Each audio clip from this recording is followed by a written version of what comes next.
कहानी की शुरुआत होती है एक डिपार्टमेंट से, जहां फ्रैंक और मैथ्यू नाम के दो पुलिस डिटेक्टिव रात के अंधेरे में चुपके से अंदर घुस आए थे। इसके बाद वो एक खास कमरे में पहुंचे जहां FBI ऑफिसर को ही जाने की इजाजत थी और वहां के कंप्यूटर का डेटा देखने लगी। असल में उन्हें एक खास बोर मेनू वाले इंसान की जरूरत थी। थोड़ी देर ढूंढने के बाद उन्हें पीटर नाम के एक आदमी का डेटा मिला। वो एक खूंखार अपराधी था जिस पर हत्या और बलात्कार जैसे संगीन आरोप थे। उस समय पीटर एक जेल में कैद था। हालांकि वो 9वीं क्लास तक ही पढ़ा था, मगर उसका IQ 150 से भी ज्यादा था। इसके अलावा वो 2 बार जेल से भाग चुका था और 2 पुलिस वालों की जान तक ले चुका था। उसने पुलिस वालों को जिंदा जलाकर उनके ID की मदद से बाकी पुलिस वालों को चकमा दे दिया। पीटर एक मामूली अपराधी नहीं बल्कि एक बहुत शातिर आदमी था जो लोगों के दिमाग से खेलना बहुत ही खूब से जानता था। खैर, अगले दिन फ्रैंक और पुलिस कैप्टन जेल में पीटर से मिलने गए। जब फ्रैंक पीटर से मिला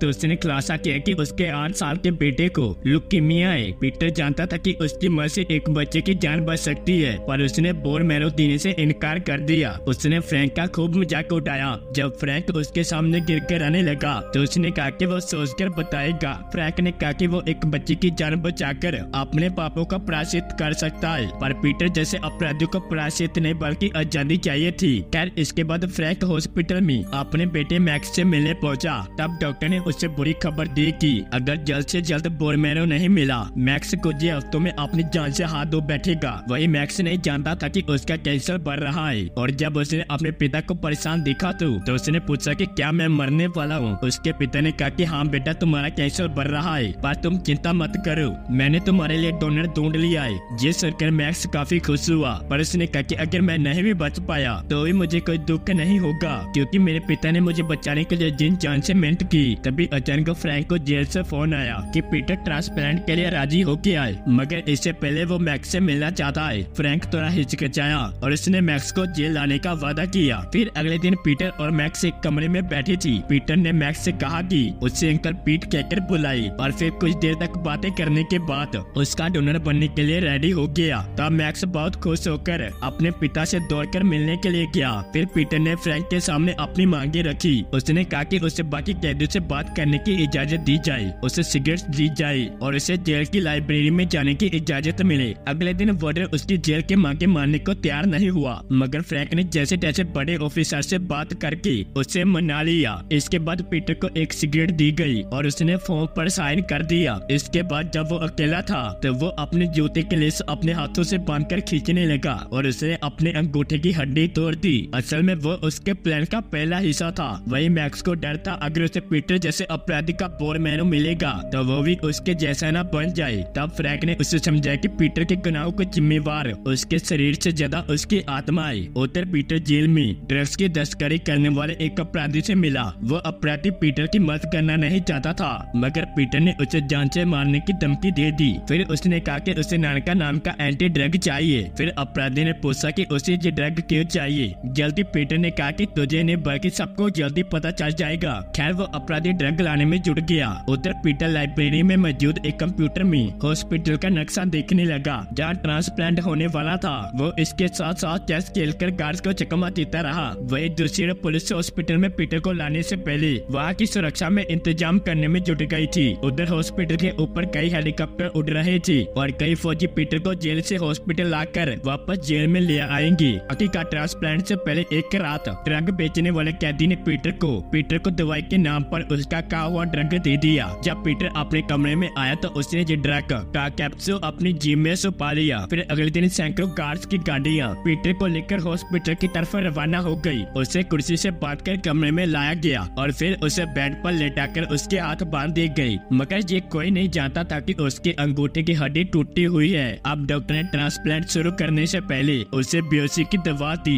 मगर उससे पहले पीटर ने अपने मुंह में रखा हुआ ड्रग निकल लिया ताकि उस पर दवाई का कोई असर ही ना हो। इससे डॉक्टर भी हैरान रह गए। इससे पहले कि वो कुछ करते, पीटर ने हथकड़ी से अपना हाथ बाहर निकाल लिया और डॉक्टर पर गैस पाइप से हमला करके वहाँ से भाग गया। मगर फ्रैंक सीसीटीवी कैमरे से ये देख रहा था। वो तुरंत उसकी मदद के लिए दौड़ा। जल्दी वो आग बुझाकर पीटर के पीछे भागा। उधर पीटर खिसक कर लॉन्ड्री रूम में आ गया और उसने डॉक्टर का कोट पहनकर बेस बदल लिया। उसके पैरों में अब भी जंजीरें बंधी थी, उसकी टांग में गोली तक लगी हुई थी, लेकिन उसे इन सब की कोई परवाह नहीं थी। अब वो लेजर गन के साथ एक कमरे में पहुंचा और डॉक्टर को धमकाकर अपनी जंजीरें काटने को कहा। उसके बाद उसने इमरजेंसी रूम में जाकर अपने दर्द को रोकने का इंजेक्शन लिया, पर तभी फ्रैंक ने उससे रंगे हाथों पकड़ लिया। अब पीटर ने एक डॉक्टर के गले पर चाकू रखकर फ्रैंक को पीछे हटने को कहा, लेकिन मैक्स पीटर पर गोली चलाने ही वाला था। पर तभी समैथा ने कहा कि अगर पीटर मारा गया उसका बोन मैरो किसी काम का नहीं और फिर मैक्स कभी ठीक नहीं हो पाएगा।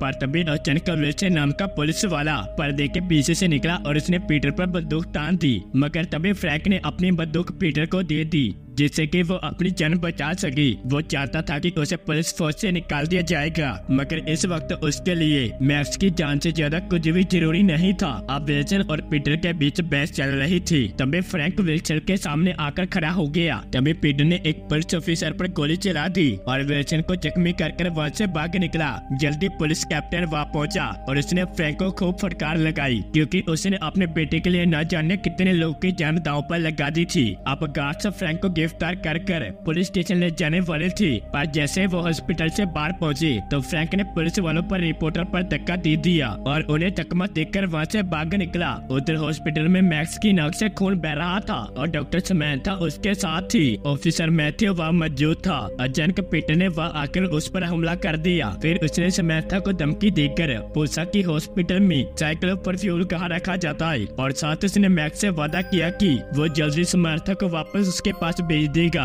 उधर फ्रैंक भी बिना समय गवाए बाइक लेकर सीधा हॉस्पिटल में घुस आया और पीटर को ढूंढने लगा। तभी वो मैक्स से मिला तो उसने देखा कि वो बिल्कुल ठीक था। फिर उसने मैथ्यू की मदद की। तभी मैक्स ने उसे बताया कि पीटर साइक्लोपरफ्यूम के बारे में पूछ रहा था। तब फ्रैंक ने मैथ्यू को मैक्स के हवाले छोड़ा और तुरंत बाहर की ओर भागा। उधर पीटर ने समैथा को बैग में साइक्लोपरफ्यूम के 2 टैंक रखने को कहा और फिर उसे इलेक्ट्रिक रूम में ले जाने के लिए कहा। असल में वो पूरे हॉस्पिटल में धमाका करके भागने की फिराक में था ताकि फिर कोई भी उसे पकड़ न सकी, मगर तभी समैथा ने उस पर टैंक से हमला कर दिया और फिर वहाँ से भाग निकली। तभी वो फ्रैंक से मिली और फ्रैंक ने उससे गुजारिश की कि वो पीटर के बारे में पुलिस को ना बताए, क्योंकि उसे देखते पुलिस वाले मार डालेंगे। आखिरकार समैथा मान गई और मैक्स के पास चली गई। इसके बाद फ्रैंक सीधा एक रूम में पहुंचा जहाँ पीटर मौजूद था, पर पीटर जानता था कि फ्रैंक उसे कभी नहीं मारेगा, इसलिए वो कमरे में धमाका करके वहाँ से भाग निकला। इस धमाके से पूरे हॉस्पिटल का इलेक्ट्रिक सिस्टम बंद हो गया, सारे वेंटिलेटर भी रुक गए। तब मैथ्यू मैक्स को लेकर हॉस्पिटल की पुरानी बिल्डिंग में चला गया, जो नए हॉस्पिटल से एक पुल के जरिए जुड़ी हुई थी। तभी फ्रैंक ने देखा कि पीटर पुरानी बिल्डिंग की ओर भाग रहा है, जहाँ पीटर ब्रिज से गुजर रहा था।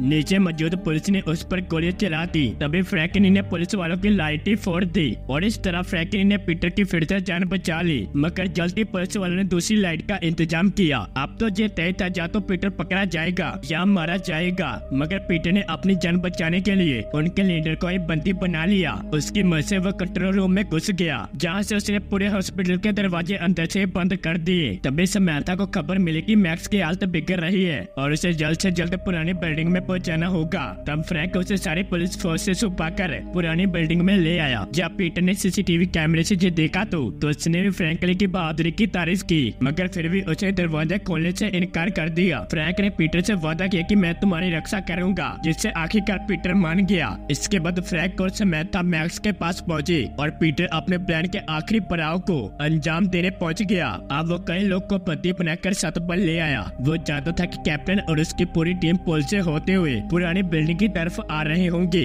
असल में पीटर ने पुल के पास पूरे प्लेन का टैंक रखा था ताकि धमाके में पूरी टीम मारी जाए, पर तभी फ्रैंक ने पुलिस की टीम को पुल पर चढ़ने से पहले ही टैंक में धमाका कर दिया और पूरी टीम की जान बचाई। अब बिल्डिंग में सिर्फ पीटर, फ्रैंक, मैथ्यू, मैक्स और समैथा मौजूद थे। मैथ्यू, समैथा और मैक्स एक कमरे में बंद थे। उस कमरे के बाद पीटर और फ्रैंक का आमना सामना हुआ। फ्रैंक पीटर को मारने ही वाला था। मैक्स ने दरवाजा खोल दिया और पीटर उसे पकड़कर भाग गया। वो मैक्स को लेकर मुर्दा घर में पहुंचा, जहाँ से अंडरग्राउंड सुरंग निकलती थी। दरअसल ये पीटर का प्लान था, क्योंकि उसने पूरे हॉस्पिटल का नक्शा अपने दिमाग में छाप लिया था। अब उसने दीवार में एक छेद किया और मैक्स से माफी मांगी क्योंकि वो उसकी मदद नहीं कर पाया। खैर वो मैक्स को वही छोड़कर सड़क के रास्ते से वहाँ से भाग गया। आधे घंटे में ही सूरज निकलने वाला था और उसे पूरा यकीन था कि सुबह के ट्रैफिक में पुलिस उसे कभी नहीं ढूंढ पाएगी। खैर जल्दी फ्रैंक वहाँ पहुंचा और सुरंग के जरिए पीटर के पीछे गया। उसने पीटर को नीली गाड़ी में भागते हुए देखा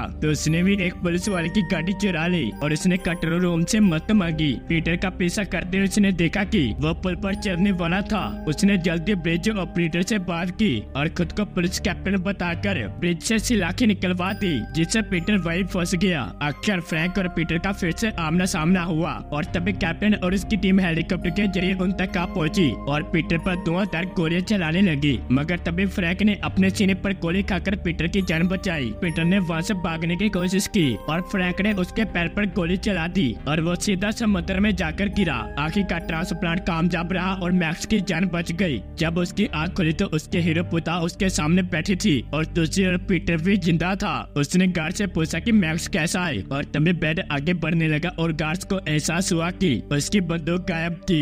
अंत में पीटर ने उस पर बंदूक तान दी और कहा कि मुझे जान से बाहर ले चलो। अब मुझे लगता है कि संजय पक्का भाग जाएगा। अगर वीडियो पसंद आई तो लाइक करना, चैनल को सब्सक्राइब करना। मिलते हैं अगली वीडियो में।